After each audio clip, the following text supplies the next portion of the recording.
La producción de Otra Mañana se comunica con el nuevo Motorola Edge 50 Pro. Hello, Moto. Días pasados, el Ministerio de Vivienda y Ordenamiento Territorial informó que se aprobó la reglamentación de la Ley 20.237, que exime del pago a las personas que contrajeron un préstamo hipotecario en unidades reajustables hace 40 años. También alcanza a quienes accedieron a un crédito hipotecario entre 30 y 40 años atrás, ya que no pagarán intereses, mientras que los deudores de hace 15 y 30 años abonarán una tasa del 2,5%. Según se informó, esto representa una solución para más de 24.000 familias que fueron perjudicadas por los ajustes de la unidad reajustable. ¿Qué implica esta novedad? ¿Por qué fue calificada como un hito? Lo conversamos en nuestra entrevista central con Raúl Lozano, ministro de Vivienda y Ordenamiento Territorial. Ministro, ¿cómo le va? Buenos días, gracias por acompañarnos. Buenos días, un gusto estar aquí, un gusto estar con toda la audiencia. El gusto es nuestro, ministro. Usted calificaba esto como un hito en la conferencia de prensa que se hizo la semana pasada. Es interesante también comentarle a la audiencia que usted estuvo en casi todo el proceso de este tema, desde el legislativo y ahora en el Poder Ejecutivo. ¿Por qué lo califica como un hito?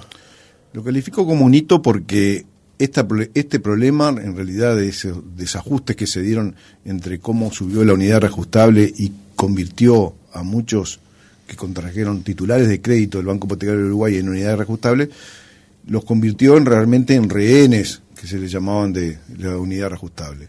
Como es sabido, este no es un tema nuevo, viene muchos años, lo que sí que durante los gobiernos del Frente Amplio no lograron encontrar una solución, o no hubo voluntad política, o vaya a saber por qué, pero nunca se encontró una solución. Nosotros, cuando estábamos en el Parlamento, como senador de la República, presentamos junto a los senadores Manini y Domenech un proyecto de ley para encontrarle una posible solución a esta problemática. Luego hubieron otros proyectos, pero la realidad es que lo que pusimos arriba de la mesa, el problema, en el año 2020 fuimos nosotros. Posteriormente, como yo integraba la Comisión de Vivienda del Senado de la República, lo traté mucho en esa comisión, recibimos las distintas delegaciones del Banco Hipotecario, de la Agencia Nacional de Vivienda, del Ministerio, delegaciones de los propios deudores o los titulares de crédito de esas deudas. Digamos que ellos tienen una organización realmente muy bien formada, muy bien estructurada. Los recibimos varias veces, más de una vez, los recibimos también allí en la Comisión de Vivienda del Senado. Y bueno, posteriormente resultó que en el año principios del 23, el Poder Ejecutivo nos reúne, en ese caso, a quienes presentamos proyectos de ley, el propio presidente de la República, yo concurrí a la Torre Ejecutiva a esa reunión, y allí nos presenta este nuevo proyecto de que de alguna manera contemplaba lo que eran nuestras aspiraciones y lo que eran las aspiraciones de los otros proyectos también. Por lo cual se le hizo algunos ajustes, ahí mismo lo comentamos, lo discutimos en algunos aspectos, y posteriormente los técnicos le encontraron algunos ajustes más que hacer y se presentaron, el Poder Ejecutivo lo presenta al Parlamento, el Parlamento luego en las distintas comisiones, en el Senado y en diputados lo trata, va a los plenarios lo terminan votando, termina de ser votado el 22 de diciembre del año 2023. Allí de inmediato se empieza a trabajar, o ya se estaba trabajando, digamos, en la Agencia Nacional de Vivienda, y en este momento a mí ya me agarra en el Ministerio, y se empieza a trabajar entre la Agencia Nacional de Vivienda y el Banco Hipotecario del Uruguay, porque en principio lo que había que hacer era la migración de todos estos créditos del Banco Hipotecario a la Agencia Nacional de Vivienda, para que ésta lo tratara justamente con un fin social como tiene la Agencia Nacional. Tal es así que por decreto sale el fideicomiso, por el cual, que es la herramienta que se hace para poder materializar lo que es la ley. El 23 de mayo pasado es que se firma ese fideicomiso, ese traspaso o migración del Banco Hipotecario a la Agencia Nacional de Vivienda, la que misma se lleva a cabo, se hace, y ahora la última noticia, digamos, es esto de la reglamentación. Todo ello llevó a una etapa bastante trabajosa, complicada, de acuerdos negociados entre las distintas instituciones, fundamentalmente el Banco Hipotecario de Uruguay, la Agencia Nacional de Vivienda, el propio Ministerio de Vivienda, en ese caso por mi propia persona, y también con representantes del Ministerio de Economía y Finanzas como representantes de la OPP. Es decir, hubo un trabajo en conjunto, creo que muy interesante, muy importante, de gran parte de, digamos, del Poder Ejecutivo, los que estamos de alguna manera incidiendo en esta reglamentación. Lo cierto es que se llegó a un acuerdo total y se salió esta reglamentación, se votó la semana pasada en la Agencia Nacional de Vivienda por mayoría, ya que la directora del Frente Amplio que contempla que conforma la dirección de la ANB no lo votó. Lo mismo pasó en el BHU. Y lo mismo pasó en el Banco Hipotecario de Uruguay, el director del Frente Amplio tampoco lo votó. O sea, sí que salió por mayoría, allí se contempla a más de 24.000 familias que han pagado sus viviendas, porque digamos las cosas como son, y han pagado sus viviendas muchas veces, si uno los lleva a dólares, por ejemplo, 2 o hasta 3 veces, y siguen debiendo lo mismo que antes. Vamos a profundizar e ir parte por parte, ministro, sobre este asunto. Lo primero es, cuando usted trabajaba en el legislativo y las familias iban con estas preocupaciones, ¿qué es lo que le comentaban con respecto a sus situaciones? Porque uno de los aspectos es que la unidad reajustable tenía unos ajustes que iban diferenciados de la inflación, lo que los hizo generar una serie de colgamentos y quedar totalmente desfasados. Y lo otro que se comentó históricamente es esto que usted manejaba recién, que las familias habían estado pagando y habían repagado ya las viviendas o el crédito original que habían sacado para poder acceder a una vivienda 2 y hasta 3 veces. ¿Es así? Es así. Cada familia, digamos, tiene dentro de similares situaciones, tienen diferencias también, no todas las familias es lo mismo. Y como he sabido, algunas familias por casos en los cuales tuvieron algunos problemas en la propia familia, que un hijo se enfermó, no pudo pagar alguna cuota de NUR y se atrasó, otros casos también no hay por qué, digamos, esconder lo que ha pasado en nuestro país en el caso de la pandemia, en nuestro país como el resto del mundo, en el cual mucha gente pasó a seguro de paro, perdió su propio trabajo y no puede pagar. O sea, y como esas situaciones que se han dado a lo largo de los años. Entonces nos parece que esta ley, hoy es ley, en la cual se contempla todo eso y se tiene en cuenta de que familias que pagaron durante 40 años, o desde que se otorgó el crédito hasta ahora, dejen de pagar, nos parece que es justo, nos parece que es una medida solidaria, sensible a lo que es la realidad social de todas estas familias. Y bueno, se podrá discutir, algunos pueden decir, como me comentaban estos días, sí, pero y para el que pagó, entonces, no es injusto con el que pagó y terminó de pagar su crédito. Y bueno, eso puede tener esa lectura, yo lo digo claramente porque yo justamente donde vivo yo es una cooperativa de vivienda y yo lo terminé de pagar, o sea, hace unos cuantos años, o sea, mucho antes que presentara el proyecto de ley, y tuve la suerte de poderlo pagar, pero sé lo que es pagar la unidad reajustable, sé lo que es para todas esas familias. Estamos hablando de la clase trabajadora que está pagando y que paga, nadie le está regalando nada, sino que han pagado durante 40 años, capaz que hubo un lapso de tiempo ahí en el cual no pudieron pagar y ahí se producen los famosos colgamentos y lo lleva a que la deuda, como otras deudas que hay en nuestro país, y bueno, hay también una campaña por la llamada deuda justa que nosotros desde Cabildo Abierto también estamos impulsando justamente, y esto también tiene que ver con eso, porque también entendemos de que se va a un momento en el cual la deuda se transforma en algo que es impagable. Ministro, a partir de la aprobación de la ley 20.237, que es la ley justamente que se votó en diciembre del año pasado, hay varios estadios con respecto al tema de las deudas. Vamos a ver si vamos por el lado correcto para intentar explicárselo al oyente.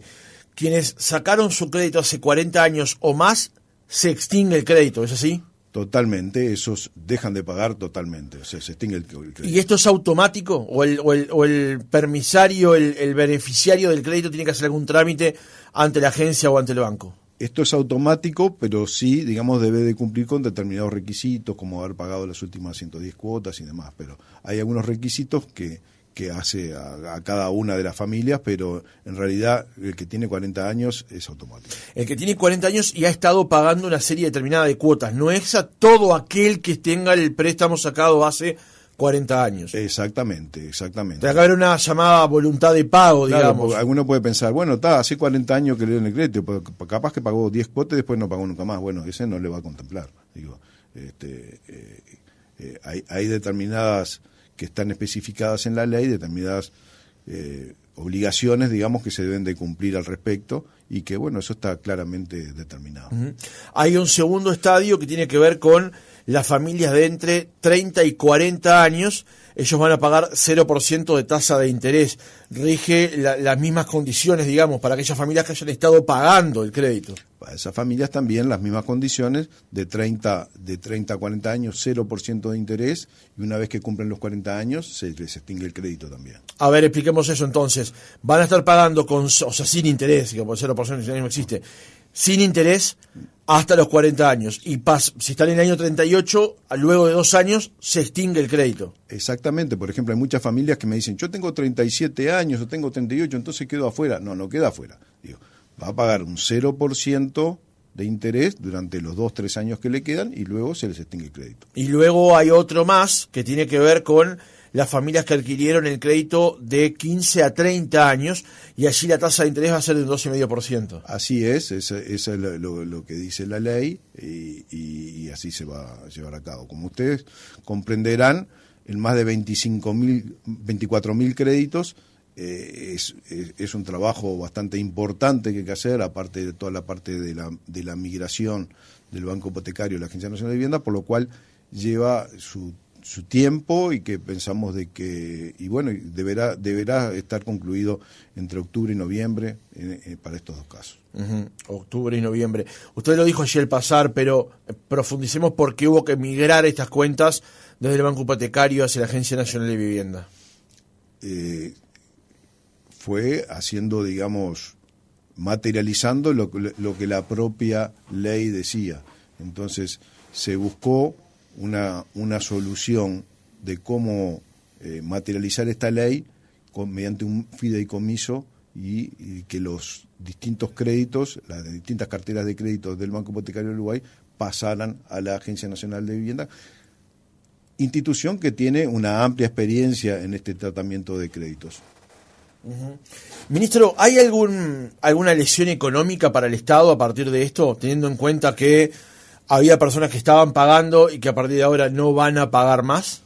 Bueno, por supuesto que el Estado deja de recaudar, sí, eso es una realidad en la cual sí, el Banco Hipotecario, o en este caso la Agencia Nacional de Vivienda, o el Estado en sí, deja de recaudar, pero creemos nosotros que el Estado, la finalidad del por qué existe el Estado, una de ellas es justamente para atender este tipo de realidades. El Estado no puede permanecer impasible o sin moverse, digamos, cuando surgen problemas como estos y estas situaciones que se dan con cierto dinamismo, imprevistos, como por ejemplo fue la pandemia, pero otras situaciones que se dan en las distintas familias y que de repente sí había voluntad de pago y sí existe una voluntad de pago, pero realmente las familias no pueden pagar y se trata, como decíamos recién, de familias que han estado pagando muchísimos años. Uh-huh. Le hacía esta pregunta porque la presidenta del Banco Hipotecario del Uruguay, durante lo que fue la discusión legislativa de este asunto, había estado en contra y había mostrado su disconformidad con que un instrumento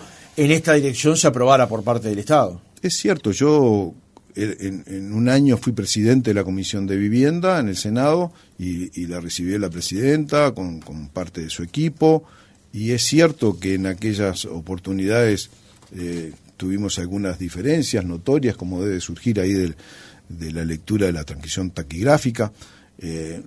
pero también, digamos, en nuestro espíritu democrático y de la propia presidenta del Banco Hipotecario del Uruguay, ella es consciente que ella dio su discusión, su punto de vista técnico, digamos, como presidenta del Banco Hipotecario del Uruguay. Luego el Poder Legislativo toma una resolución, se convierte en ley, por lo cual la ley se debe cumplir, y la presidenta del Banco Hipotecario del Uruguay, con el cual tengo una excelente relación, lo tiene muy claro y muy presente, por lo cual ella colaboró con lo que fue toda esta reglamentación, el decreto primero y la reglamentación posterior de este fideicomiso. Da la impresión de que efectivamente, más allá de que mostró sus discrepancias en cierto punto, luego, incorporó la decisión, porque una nota de la propia agencia del 24 de mayo de este año, Echeverría explicó que para ella es una alegría el equipo de un país en pro de un proyecto, aun cuando haya ciertos matices o puntos de vista distintos, dijo Echeverría, somos todos un país y en eso nos unimos, cuando se realizó justamente la migración de cuentas desde el Banco Hipotecario hacia la Agencia de Vivienda.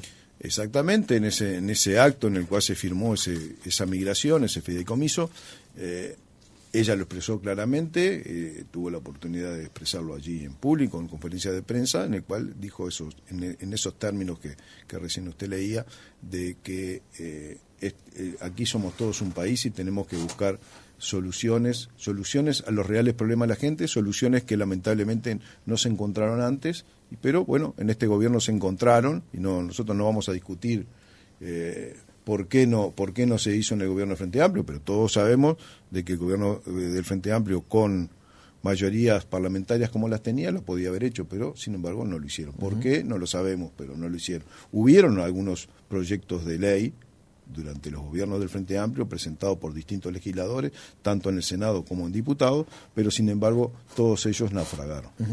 Usted mencionaba recién en la primera respuesta que nos dio, ministro, que el delegado del Frente Amplio o el representante del Frente Amplio, los directorios de la Agencia Nacional de Vivienda y del Banco Hipotecario del Uruguay no votaron a favor de estos instrumentos. ¿Cuál fue la explicación que dieron? Bueno, yo en las dos les pregunté a los propios presidentes de la Agencia Nacional de Vivienda y a la presidenta del Banco Hipotecario del Uruguay cuáles fueron las diferencias. En realidad no me explicaron, no hay allí fundamentaciones o argumentaciones de peso por el cual no votarlo. Algunas fundamentaciones desde el punto de vista técnico, pero no fundamentaciones de peso.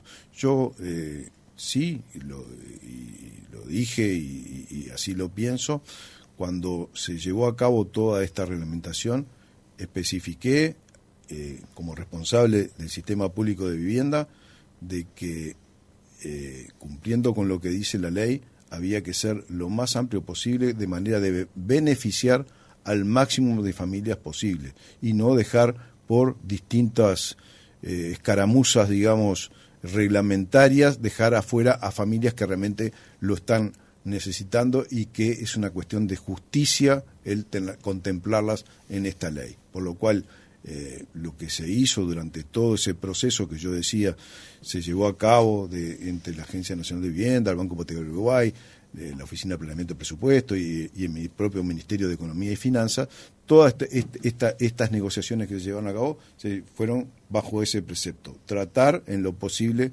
de beneficiar, acorde con lo que dice la ley, al máximo de familias posibles. Aparentemente no fue entendido así por los representantes de la oposición. Uh-huh. Y bueno, votaron en forma negativa. Uh-huh. Ministro, justamente el planteo que hace usted del tema justicia es lo que movilizó a la coalición de gobierno a aprobar un instrumento como estos, a el ministerio como cabeza del sistema público de vivienda a motorizar el acuerdo entre la agencia y el banco hipotecario. ¿Es justicia? Se lo pregunto porque, como usted dijo recién también, hay mucha gente que ha planteado, bueno, yo he pagado todo lo que había acordado con quien me dio el crédito y me quedo afuera de este beneficio. Y la gente que sacó el crédito en su momento sabía que se exponía eventualmente cuando uno va y firma adquirir un préstamo que tiene carácter de vivienda, a tan largo plazo con las variables que puede haber justamente. ¿Es el concepto de justicia lo que moviliza la iniciativa, justamente teniendo en cuenta también estas otras consideraciones? Es ese concepto. Yo me caracterizo, los que me conocen, los que ven, leen de alguna forma cuál es mi accionar en el propio Ministerio de Vivienda, soy pragmático. Digo, a mí no me sirve de nada que me hagan poemas en el oído hablándome de la sensibilidad social, de los distintos aspectos de justicia social, si en realidad en los hechos no se da. Digo, por eso, y en todos los aspectos es lo mismo. Digo, el problema de los más frágiles, de los más débiles, creo que tiene que ser atendido en realidad, y para eso se necesitan recursos y se necesitan ganas, deseos del propio gobierno, del propio Estado, de llevar adelante las cosas.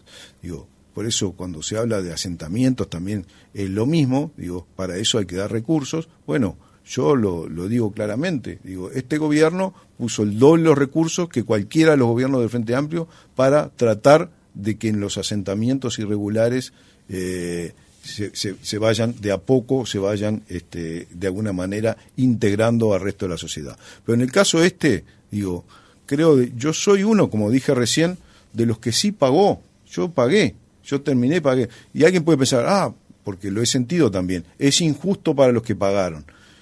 Yo creo que si hablamos de justicia social, si hablamos de sensibilidad social, pero en sí somos egoístas, porque en realidad creo que también eso contempla lo que es la generosidad.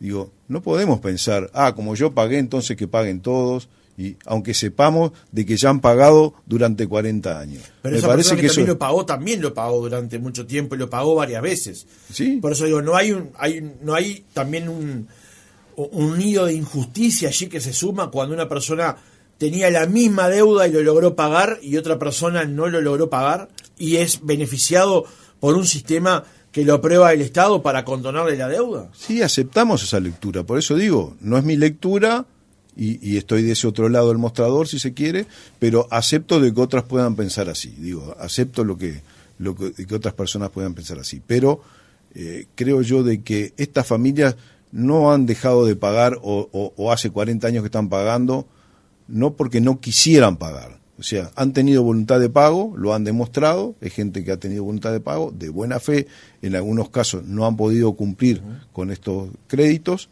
y de alguna manera esos créditos se han aumentado, y ha pasado lo que la realidad dice de que hay gente que sí ha pagado más de 2 veces su vivienda. Entonces, nos parece de que es un tema también, si se quiere, de justicia, sí, social, y también de generosidad. Digo, me parece que a nadie le puede, de alguna manera se puede sentir mal porque se esté beneficiando, es verdad, a estas familias. Uh-huh. ¿No hay también, o alguien podría hacer una lectura electoral del asunto? Yo creo de que esto nosotros, como digo, en el caso particular lo presentamos en el año 2020. Digo, no estábamos ni cerca de la campaña electoral, es decir, que era un problema real de la gente que había que atender, y por eso nosotros lo presentamos en el año 2020. No es nuevo que ahora nos acordamos de esto porque vienen las elecciones ahora, sino que lo seguimos tratando en aquel momento desde el Parlamento, ahora desde el Ejecutivo, pero siempre con la misma finalidad, de alguna manera atender lo que es un problema social que vive el país. Son 24.000 familias, no creo tampoco que muevan la aguja con respecto a lo que es la contienda electoral. Simplemente creo de que sí es de justicia darle solución a esta gente. Ministro, hablamos, y según los datos de la propia agencia, del propio banco hipotecario, del propio ministerio, de entre unas 24.000 a 25.000 familias. ¿Hay un número ya concreto de cuántas son? No, se está trabajando ahora para digamos, dilucidar cuántas son la de los 40 años y cuántos son digamos, cada uno, porque cada uno son 2 casos diferentes, si se quiere. Uh-huh. El hecho de que se esté recién resuelva hacia octubre y noviembre, que se tenga el número concreto y que ya se sepa efectivamente cuántas son, ¿a qué responde esa fecha, octubre y noviembre? y a lo que llevan, según los técnicos, el tiempo que necesario como para poder hacer todo este trabajo. Como digo yo, es muy engorroso. Si fuera por nosotros, nos hubiera gustado que en el 2020 se hubiera aprobado la ley y que en el 2021 ya todo esto se haya llevado adelante. Bueno, pero la realidad es la realidad, y entonces por distintas razones se fue postergando y vino a resultar que recién el Poder Legislativo lo aprueba el 22 de diciembre del año pasado. Uh-huh. Recién hacia octubre y noviembre, cuando se termine de resolver el número exacto de familias o de créditos que son alcanzados, también así vamos a poder saber cuánto es la resignación que se hace por parte del Estado. Sí, por supuesto que ahí ya se va a saber, sí, claro que sí. Bien. Ministro, usted lo manejaba recién y aprovecho para cambiar de tema y plantear otro asunto en el reportaje, el tema de los asentamientos. En esta gestión se aprobó el fideicomiso a partir de una de las rendiciones de cuenta para generarle recursos al Plan Avanzar, que está justamente en la órbita de su ministerio, que gestiona y lleva adelante la señora Arbeleche, hermana de la ministra de Economía. ¿Cómo viene hasta ahora el plan? ¿Cómo lo evalúa usted en el tiempo que lleva en la gestión del ministerio? Yo entiendo que venimos ahora a un muy buen ritmo. Nosotros semana a semana estamos concurriendo al interior, no somos un ministro que nos quedamos acá en Montevideo, sino que recorremos mucho, recorremos las obras, recorremos y entregamos las viviendas nuevas, en muchos casos por el Plan Avanzar, por el programa sociohabitacional Juntos, es decir, la semana pasada estuvimos en Salto, en Tacuarembó, es decir, estamos recorriendo acá en Montevideo, en Cotravi, estuvimos también por el Plan Avanzar esta semana entregando una vivienda en el Cerrito de la Victoria, acorde con lo que es el convenio con el Ministerio del Interior. Hemos firmado convenio también con el Ministerio de Defensa Nacional, hemos firmado convenios con el Ministerio de Desarrollo Social para las personas migrantes, para las personas en situación de calle, para los liberados. Hemos firmado con INISA también un convenio para aquellos jóvenes que salen del instituto. Hemos firmado con InMujeres también para aquellas mujeres que padecieron violencia de género. Es decir, con la Fundación Pérez Escremini para aquellas familias que tienen a sus hijos en tratamientos oncológicos. Es decir, estamos trabajando fuertemente, llevamos un año y poco en el ministerio. Todo esto que estoy mencionando lo hicimos durante nuestra estadía allí en el ministerio, y bueno, y seguiremos trabajando en la misma dirección, tratando de solucionar problemas a la gente. También el otro tema grande, que es el ordenamiento territorial, también hemos firmado diversos convenios y apoyamos a las distintas intendencias departamentales. Es decir, venimos, creo yo, de que en muchos aspectos trabajando, como dicen, 24/7 para lograr cumplir con lo que son nuestros objetivos, y nuestro objetivo principal es más y mejores viviendas sociales para aquellos que lo necesitan. Deteniéndonos en el Plan Avanzar, ministro, el 15 de diciembre del año pasado, en una nota en la página web de Presidencia de la República, se informaba que tras una reunión de la Comisión de Asentamientos del Plan Avanzar, usted informó que se aspira a estar trabajando en distintas etapas de las intervenciones en 120 asentamientos del país durante este periodo.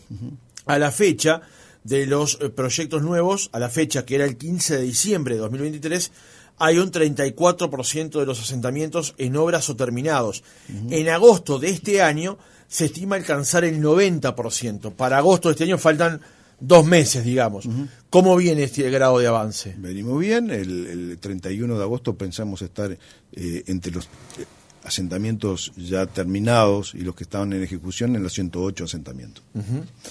¿Cuál ha sido el grado de cantidad de dinero volcado hasta ahora en el marco de las obras del Plan Avanzar? Bien, como también lo mencionamos, hablamos de que este gobierno invierte el doble, pero no dijimos las cifras, son $240 millones aproximadamente lo que en cada quinquenio se invertía en esta situación. Este gobierno puso $480 millones entre los que son dineros presupuestales y los adicionales, y en este momento estamos en los $440 millones que están ya ejecutados o que están en obras. Cuando se habla de intervenir en un asentamiento, ¿qué es lo que implica? ¿Qué obras llevan, además de la propia realización de ciertas viviendas? Cada asentamiento es distinto, a nosotros nos gusta recorrer los asentamientos y hemos ido a muchos asentamientos en distintos departamentos del país. Cada asentamiento tiene realidades diferentes. En algunos casos, como por ejemplo se encuentran en terrenos inundables o contaminados, significa eso que tienen que ser en un 100% realojados, es decir, que se les hace viviendas nuevas o se va por la compra de vivienda usada, pero se busca una solución de esa forma. En otros casos, con la regularización, que eso significa en muchos casos construir un baño, construir una cocina o un dormitorio nuevo, en algunos casos, o en algunos casos mejorarles el techo y buscar algún otro tipo de solución habitacional. Es decir, es lo que cada asentamiento lleva, y hay asentamientos que sí se realojan totalmente. Estuvimos hace unos días atrás, un par de semanas atrás, en Paysandú, por ejemplo. El caso de Paysandú son asentamientos que generalmente son por áreas inundables, entonces hay que hacer el realojo total de ellos, y bueno, se está trabajando muy fuerte. En muchas casas se van a realojar 613 familias, y que la mayoría de las obras ya están en construcción de ellas. Y bueno, eso es todo plan avanzar. Ahora, ¿eso se está comunicando bien, ministro? La población, el conjunto de la población, sabe hoy el esfuerzo o el dinero que se está volcando y el retorno en obras que está generando el plan avanzar. A mí me da la impresión de que no. Bueno, estoy de acuerdo con usted, no se está comunicando, y digo, usted me está ayudando ahora a comunicarlo, pero si no lo comunico con usted, yo no tengo forma, digamos, lo hacemos en las redes sociales, pero no tenemos, la verdad, hacer una propaganda, publicidad, cuesta mucho dinero, y nosotros no contamos con ese dinero como para hacerlo, por lo cual es verdad que estamos en un debe con la población de poderle informar de todas estas obras que estamos llevando adelante en todo el país, en los distintos departamentos. Bueno, estamos trabajando en eso para tratar de comunicar mejor, para que la gente que tiene derecho a saber qué es lo que se está haciendo, porque después de todo, cuando hablamos del Estado y que el Estado invierte tanto dinero o esto o lo otro, en la realidad es el dinero de todos los uruguayos. Entonces, eso que quede claro, que nosotros lo que estamos haciendo justamente es empleando esos dineros de una forma que pensamos nosotros que es lo que la gente necesita. Digo, no estamos, por supuesto que no estamos despilfarrando como en algún momento se hizo con los dineros públicos. Los cuidamos como si fueran los de nuestro propio bolsillo y lo convertimos en realidades, en obras tangibles que se ven ahí. No los convertimos en humo, los convertimos en vivienda, y eso es lo que creo de que tiene que quedar claro a la gente. Nosotros no hacemos obras que son de repente muy bonitas desde el punto de vista de cómo suenan en el oído, pero que nunca se convierten en realidad, sino que lo que hacemos nosotros son viviendas y que se ven. Ministro, usted hablaba recién del ordenamiento territorial, y también hablábamos del plan avanzar, que es la erradicación, a largo plazo por supuesto, de los asentamientos. ¿Cuál es la política que está llevando el Ministerio de Vivienda con respecto a este tema, teniendo en cuenta que está atacando los asentamientos que ya están constituidos? ¿Cuál es la política para atacar que no se constituyan nuevos asentamientos o los que hoy están crezcan? Ahí hay una política territorial que es muy importante, y dentro de lo que son estos convenios del Plan Avanzar, que como decía yo, es algo inédito, ya que se está trabajando en los 19 departamentos en forma simultánea, algo que nunca había sucedido en la historia del país, de que el gobierno nacional trabajara con los 19 departamentos, los 19 intendencias, en forma simultánea como se está haciendo en este momento. La policía territorial, dentro de lo que contempla todo el ordenamiento territorial, la policía territorial la lleva adelante cada una de las intendencias. Cada una de las intendencias es responsable de que inmediatamente que se hacen estos realojos que hablamos recién de viviendas, la Intendencia Departamental tiene de que o convertir ese predio en un parque o convertir en ese predio, depende la realidad de cada uno de ellos, o reinvertirlo o venderlo para que allí se haga nueva infraestructura. Es decir, eso tiene que ser casi que simultáneo y por eso la demolición de esas viviendas tan precarias se hace casi que en el momento de que se les realoja, justamente para contemplar eso, porque si no, ya la experiencia lo dice, quedan esas viviendas libres, a los pocos días ya hay otras familias que ingresaron ahí. Uh-huh. ¿El ejemplo de Maldonado que ha llevado adelante es un ejemplo a seguir, digamos? Sí, el ejemplo de Maldonado es un ejemplo a seguir, lo hemos recorrido, no hace tampoco mucho, hace 2 o 3 semanas estuvimos en Maldonado recorriendo lo que son los distintos asentamientos. Usted se refiere al Kennedy, sí. El Kennedy y otros más que ha y hecho otros más que la Intendencia. Estamos trabajando sí con el Ministerio. El Ministerio es el que pone los dineros, digamos, para eso, salvo en el caso del Kennedy, que también la Intendencia hizo un aporte importante de dinero aparte de lo que es el terreno. Los terrenos normalmente en este plan avanzar lo tienen que poner las intendencias, terrenos con servicios, terrenos que tengan acceso al saneamiento, a la energía eléctrica, al agua potable, es decir, eso es lo que tienen que proveer las intendencias y que no siempre es así. Entonces, unas intendencias van más rápido que otras, eso es una realidad, pero yo también me hago cargo de que cuando ni bien asumí, viendo esa realidad, digo, bueno, las intendencias que vayan más rápido, hay que darles toda la posibilidad de que sigan a la mayor velocidad posible, y aquellas que sean más lentas, bueno, que se hagan cargo de eso y que se responsabilicen de eso y que van a ir más lento que las otras. ¿Cuáles son las que van más lentos?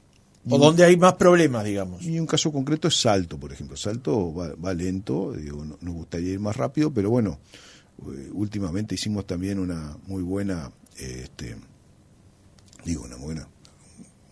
2 adjudicaciones justamente por muchas viviendas en las cuales el propio Ministerio se hizo cargo también de la compra de los terrenos. Es decir, el Ministerio se hizo una licitación, ¿no? Completa por las obras y aparte por el terreno también, y bueno, la verdad que nos hubiera gustado tener un relacionamiento que fuera más efectivo con Salto. Digo, no lo digo como crítica, pero lo digo, es una realidad que no puedo soslayar. Raúl Lozano, ministro de Vivienda y Ordenamiento Territorial, gracias por haber estado otra mañana con nosotros. Bueno, muchas gracias a ustedes y como siempre estaremos a las órdenes aquí.